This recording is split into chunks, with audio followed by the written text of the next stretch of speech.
filamento. Entonces ese ovillo es muy difícil de desenredar.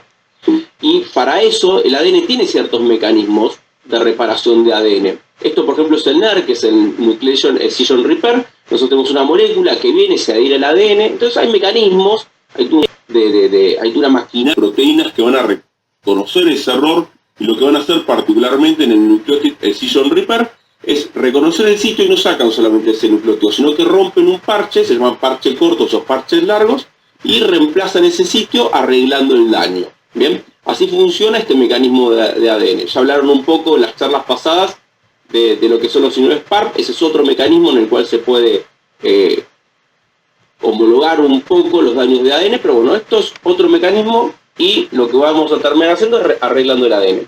Cuando nosotros tenemos un daño provocado por tabactina a través de un alquilante, a través de una unión covalente, lo que suele pasar es que ese daño no puede repararse. Entonces esa molécula, que quiero que era ahí, esa molécula queda trabada, y esa molécula ahí trabada en el ADN, porque está unida muy fuerte a procesos que se generan en el ADN. Entonces imagínense en esas 2 células del ADN, la polimerasa recorriendo y de repente se encuentra con un stop, porque hay un alquilante que está bloqueando la vía de corredera del ADN. Entonces ahí se frena todo ese mecanismo. Y eso es importante porque eso lleva una cascada de alteraciones y moleculares que terminan llevando a la apoptosis o a la muerte celular. ¿Bien? Por otro lado, cuando los alquilantes se unen al ADN, esa unión genera la pérdida de una partecita. O sea, hay una molécula que se une, pero para unirse debe perder una parte para tener ese electrón libre y poder generar la unión covalente. Eso libre, bien, nosotros lo conocemos hoy como una reducción, que se pueden conocer como quinonas o semiquinonas en este momento, bien, en este proceso. Lo que va a generar son radicales libres, porque son, digamos, una reducción que está libre con un electrón libre y está buscando constantemente estabilizarse. Bien, ¿y eso cómo lo hace? Con el oxígeno, pues lo más fácil. Entonces se oxidan, y al oxidarse lo que generan es daño en el citoplasma. Bien, y ese daño en el citoplasma genera que entre hierro, el hierro genera una reducción, un anión superóxido, y eso genera más daño en la célula. Bien, entonces fíjense cómo de repente empezamos a tener distintos mecanismos de daño celular. Y eso genera siempre que cuando una célula se afecta por este tratamiento, genera más potencial de llegar a la muerte celular. ¿Bien? Y por otro lado, como hablamos antes, al tener una molécula que interfiere en la corredera, no solamente de la ADN polimerasa, que es la que se encarga de la duplicación del ADN, sino que también en las proteínas encargadas de la traducción. ¿Bien? O sea, hay un gen y yo quiero leer ese gen para poder traducirlo y formar la proteína. ¿Bien? Y esto va a estar interpuesto a través de estos mecanismos y de esa manera yo voy a generar un stop en esa traducción de proteínas. Y fíjense, acá, esto que se llama MDR1. Bien, esa es la Multidrug Resist. Es una proteína muy característica de todas las células tumorales, en las cuales es una proteína que básicamente lo que se encarga es sacar las drogas afuera del citoplasma para evitar su efecto. Bien, y fíjense acá las barras. Cuando tenemos el grupo control tenemos una barra que está un poco más alta. Y sin embargo, a las 2 horas de ser tratado con estas nuevas moléculas, lo que genera es una disminución en su concentración. O sea que lo que hacemos es tratamos al tumor, generamos la muerte tumoral, pero también disminuimos los mecanismos de defensa que tiene el tumor para esa droga. ¿Bien? Entonces como que la droga tiene su propia coraza para no generar resistencias. Y esto es un mecanismo que también le brinda cierta oportunidad terapéutica. Y por otro lado, como hablamos, al romper la célula genera una alteración en el microambiente celular, generando mecanismos proinflamatorios, y esto va a tener un impacto que después lo vamos a dar asociado a una eventual inmunoterapia. Pero bueno, un poco eso es todo lo lindo, todo lo teórico, lo que vemos en la farmacología, pero después cuando vamos a la práctica hay un montón de trabajos que van a tratar de determinar si realmente es efectivo el tratamiento en lo que se denominan los L-sarcomas, particularmente hablando de leiomyosarcomas y liposarcomas. Papers en la literatura, muchos, con distintas tasas de respuesta y distintos mecanismos, vamos a hablar de algunos de ellos ahora. Creo que cuando hablamos de leiomyosarcomas uterinos hay que sí o sí hablar de docetaxel gemcitabina. Creo que es un esquema que todos estamos familiarizados, a todos nos gusta, pues es un esquema que es cómodo porque la verdad que es un tratamiento que los pacientes lo toleran bien, y Travectina fue a tratar de competir con este esquema que era muy utilizado. Fíjense las curvas. Antes de ver la randomización, vean el gráfico de las curvas. Están superpuestas. Pero estas curvas, si nosotros las miramos un poquito con atención, están desbalanceadas. ¿Por qué? Porque en esta curva, a pesar de que las dos drogas dan el mismo beneficio en intervalo libre de progresión, lo que vemos es que la curva de tractina incluye pacientes en primera línea y en segunda línea. Y nosotros sabemos bien que los pacientes que están progresados a una línea de tratamiento no se comportan igual que los pacientes que son o virgen de tratamiento o una primera línea. Son pacientes que tienen peor pronóstico generalmente. ¿Bien? Y sin embargo, parece que acá el efecto de la droga es similar independientemente de la línea en la que se compare. Lo comparamos también en leiomyosarcomas uterinos con dacarbazina. Dacarbazina sabemos que es una droga muy útil en leiomyosarcomas. Y sin embargo lo que vemos es esto, que las curvas también están superpuestas. Este estudio fue negativo porque el endpoint era supervivencia global. Y sin embargo vemos que son iguales. Entonces, la verdad que, si tenemos que ser estadísticamente respetuosos, no superó su objetivo primario. Pero cuando vemos las características de la población, vemos que el intervalo libre de progresión para los pacientes que hicieron tractina fue mejor que para los que hicieron dacarbazina. Y esto, en mi opinión, es un beneficio, porque todos sabemos que la progresión de enfermedad a los pacientes les impacta directamente en calidad de vida. Entonces, si el paciente va a vivir lo mismo, porque no tengo beneficio en supervivencia global, pero yo logro que el paciente lo viva mejor, la verdad que para mí, para el paciente, la verdad que es algo que yo deseo. ¿Qué pasa si extrapolamos los datos de leiomyosarcomas uterinos a liposarcomas y leiomyosarcomas progresados a quimioterapias estándares, pero fuera del útero? O sea, leiomyosarcomas no viscerales. Y vemos que las curvas, por ejemplo, con dacarbazina son iguales. ¿Ven? Estamos viendo que en supervivencia global las curvas están superpuestas y que en intervalo libre de progresión le va un poco mejor a la tractina por sobre la dacarbazina.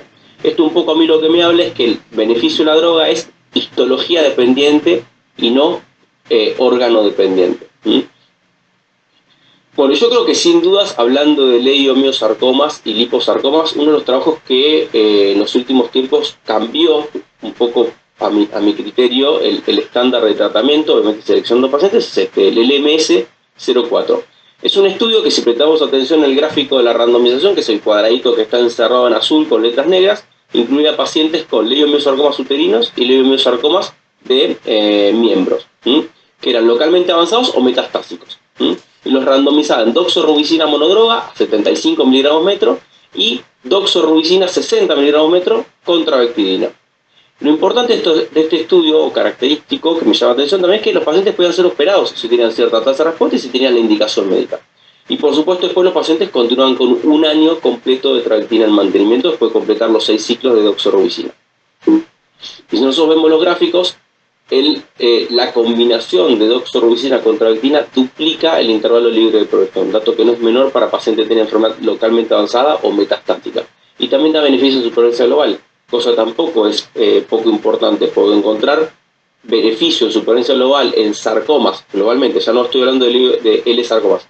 Encontrar un trabajo que dé beneficio en supervivencia global en L-sarcomas o en sarcomas global en pacientes metastásicos es realmente poco frecuente, así que creo que esto es un beneficio que no hay que dejarlo pasar. Y por otro lado, si nosotros vamos a hablar de la tasa de respuesta, que no es menor en pacientes que potencialmente puedan ser operados, veamos ahí el gráfico. La combinación triplica la tasa de respuesta en comparación a la doxorubicina monodroga. Bueno, si hablamos también de la trabectina, no solamente tiene un rol en el escenario de enfermedad avanzada, localmente avanzada o metastásica, sino también en neoadjuvancia. Y para eso hay que hablar de este estudio, el estudio de Gronchi. Es un italiano que lo que diseña el estudio tratando de comparar la adria-hipo o epirubicina, usaban ellos, con ifosfamida, que es el esquema estándar neoadjuvante y adjuvante, con terapia dirigida a la histología. Entonces, en liposarcomas mixoides usaban trabectina, en leiomyosarcomas gemcitabina DTIC o dacarbazina, en sarcomas pleomórficos gemcitabina taxanos, en sinoviosarcomas usaban ifosfamida altas dosis y en tumores nerviosos de la vaina usaban ifosfamida con etoposio, por ahí la rama más discutida.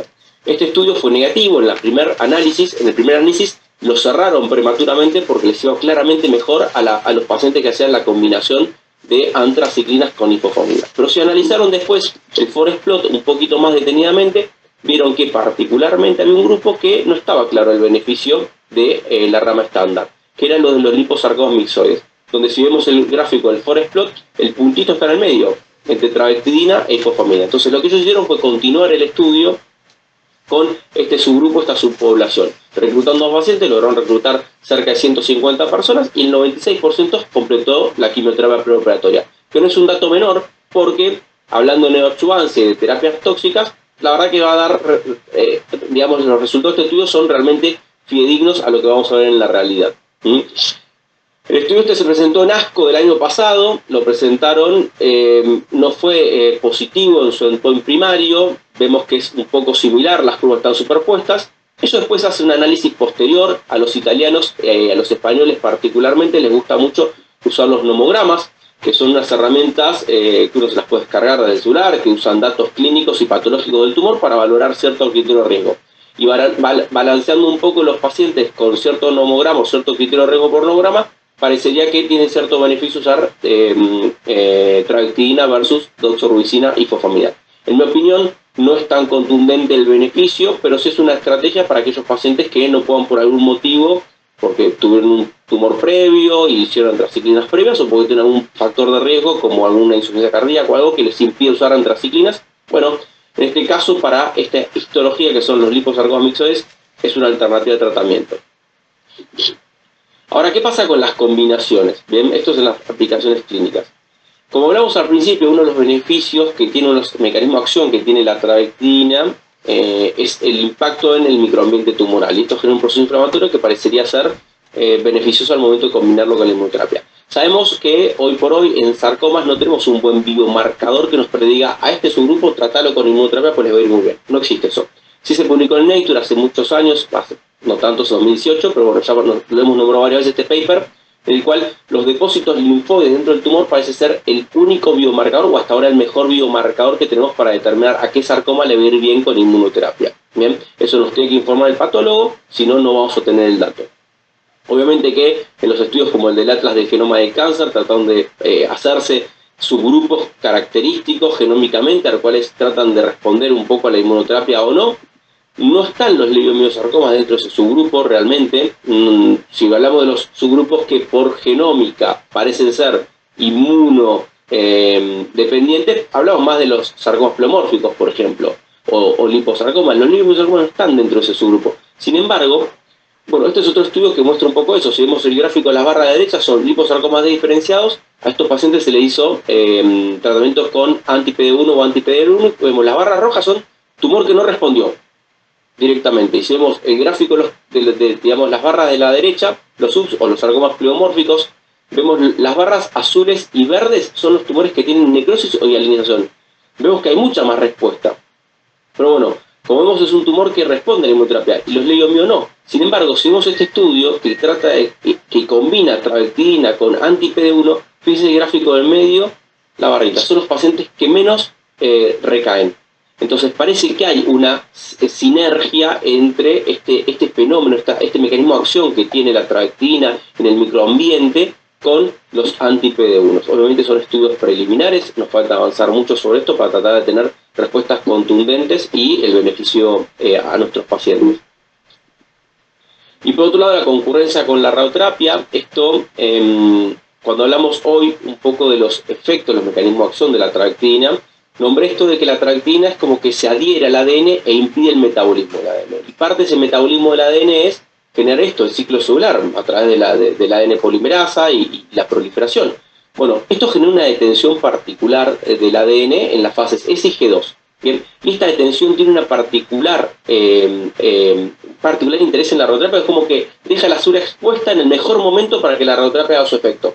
Entonces, este mecanismo de acción hizo que sea el racional para tratar de desarrollar este estudio, el TRUST, que combina trabectina neoadjuvante seguido de radioterapia. Bien, este es el esquema, hacen 3 ciclos de trabectina a la dosis estándar que estamos usando hoy por hoy, que es 1.1 miligramos metro, seguido de radioterapia, seguido de cirugía. Y fíjense en los grafiquitos abajo rosas, que es el cambio de densidad, la variación de densidad de los tumores, y realmente todos habían cambiado su densidad, todos habían tenido cierta tasa de respuesta. Bien, esto es algo realmente interesante, es muy preliminar. En mi opinión, yo no lo uso particularmente este esquema, un colega sí, parece ser un esquema tóxico. He hablado personalmente con la gente que ha desarrollado este protocolo y me dicen que los pacientes lo toleran bastante bien, pero bueno, la verdad que de vuelta es un fase 1, nos falta experiencia para tratar de determinar si realmente va a ser una estrategia positiva o no para nuestros pacientes. Y por último, hablar del perfil idóneo basado en los datos de los ensayos clínicos y lo que es el mundo real. Muchas veces los ensayos clínicos Ustedes saben que no se correlaciona a lo que es lo que se llama el real world, a la vida real. Después en la vida real pasan otras cosas que en los ensayos clínicos no, entonces me parece que hay que charlar de eso. Y si vamos a hablar de lo que es el perfil del paciente diurno, tenemos que hablar de las toxicidades sí o sí. Bien, sabemos que la atrazina es un esquema tóxico. Si nosotros vamos a analizar los gráficos de toxicidad de los estudios que hemos charlado, siempre la atrazina parece que es un poco más tóxico. Bien, si vamos a hablar de las náuseas y los vómitos, tenemos en cuenta que hay muchos de estos estudios que usaron, por ejemplo, profilaxis con ondansetron. Y si vamos a hablar de lo que es la reducción de dosis, parece que la hepatitis, el aumento de transaminasas por trabectina es el motivo más frecuente por el cual los pacientes reducen las dosis. Bien, y bueno, como dije siempre, en casi todos los estudios parece que la trabectina es la droga más tóxica, siempre con su comparadora. Bien, sin embargo, si nos vamos a datos duros, porque cualquiera que haga ensayos clínicos sabe que cuando uno tiene que reportar un efecto adverso, es bastante subjetivo, tiene sus falencias. De hecho, bueno, hay estudios que muestran que los pacientes en los estudios que hay ramas placebo tienen toxicidades. Entonces, no quedan dudas que hay una falencia al momento de reportar las toxicidades. Y tenemos que basarnos en otras cosas o prestarle atención a otras cosas. Y por ejemplo, esta es una de estas. Cuando vemos este estudio, recordemos que son pacientes que hacen docetaxel-gemcitabina de primera línea o trabectina primera línea, o pacientes que ya hicieron docetaxel-gemcitabina van a una segunda línea con trabectina. Y si vamos a la mediana de ciclos, hicieron más ciclos los pacientes de trabectina versus a los de gemcitabina docetaxel. Entonces mi pregunta es ¿por qué hacen más ciclos una droga que es más tóxica? Bien, y a eso voy con esto. Y si vamos a este otro estudio, que también lo nombramos, el LMS-04, que si recordamos es el estudio que randomiza a hacer leiomyosarcomas uterinos y de miembros, doxorubicina monodroga versus doxorubicina trabectina. Y fíjense que este estudio que le da más tasa de respuesta, que da beneficios en intervalo libre de progresión porque duplica el intervalo libre de progresión y porque también da... Analizamos la población que completó el tratamiento, es más población, el 80% de los que hicieron la combinación completaron el tratamiento, por sobre el 70% que hicieron monodroga. Entonces, la droga que es tan tóxica, será tóxica, pero la verdad que parece que los pacientes la toleran mejor, o por lo menos hacen más ciclos. Si esto está sujeto a otro sesgo que es este, la doxorubicina en la rama estándar hacían 75 miligramos metro, y en la rama comparadora 60 miligramos metro. Quizás esos 15 miligramos de doxorubicina hacen que sea esta diferencia entre la toxicidad. No lo sé. Los datos contundentes son estos, que el 80% de los pacientes toleran bien el tratamiento. Perdón que voy a cerrar tengo una ventana que se me abrió acá y no sé bien cómo cerrarla. Bueno, voy a seguir con la ventana en el medio. No sé si los organizadores... Ahí está, perdón. Bueno, ¿y qué pasa en el mundo real? La verdad que hay varios reportes, esto es muy interesante, porque vemos estos tumores gigantes que de repente hacen un tratamiento y vemos que, si nosotros vamos a los criterios relativos, que los tumores no cambian tanto, si vemos la densidad sí cambian. Esto es importante porque, por ejemplo, los liposarcomas mixoides tienen esto, que son tumores infiltrados de células lipoides y de repente se vuelven a reformar tejidos normales. Entonces, si bien no hay datos, digamos, del tamaño tumoral, porque nosotros podemos ver acá y son más o menos parecidos, vemos que hay cambios significativos, eso se expresa en la clínica del paciente. El paciente te empieza a decir, me dejo doler, camino mejor, muevo mejor la pierna. Entonces hay datos de la vida real. Acá hay otro ejemplo de una enfermedad retroperitoneal, y sin embargo, abdominal, y sin embargo vemos la tasa de respuesta casi en volumen en criterio RECIST.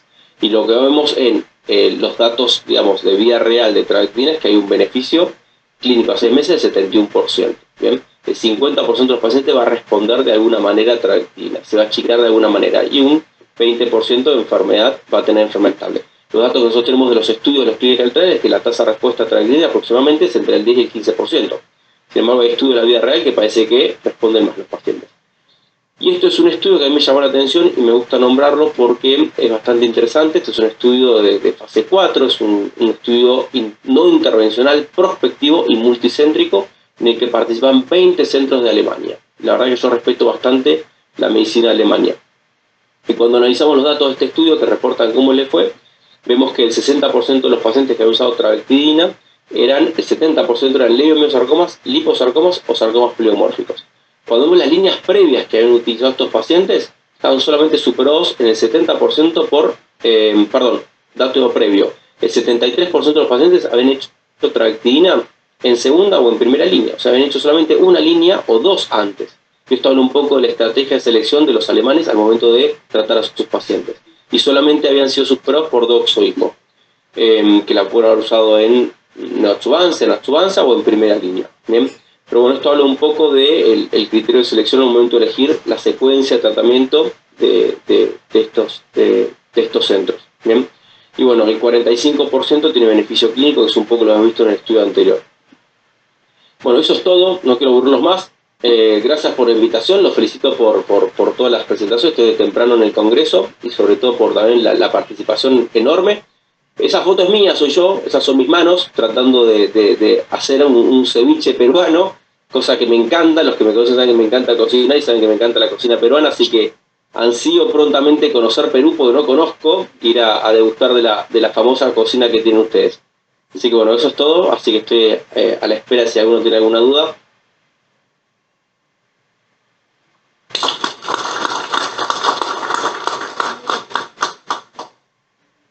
Agradecemos al doctor Tomás Soler por la brillante exposición.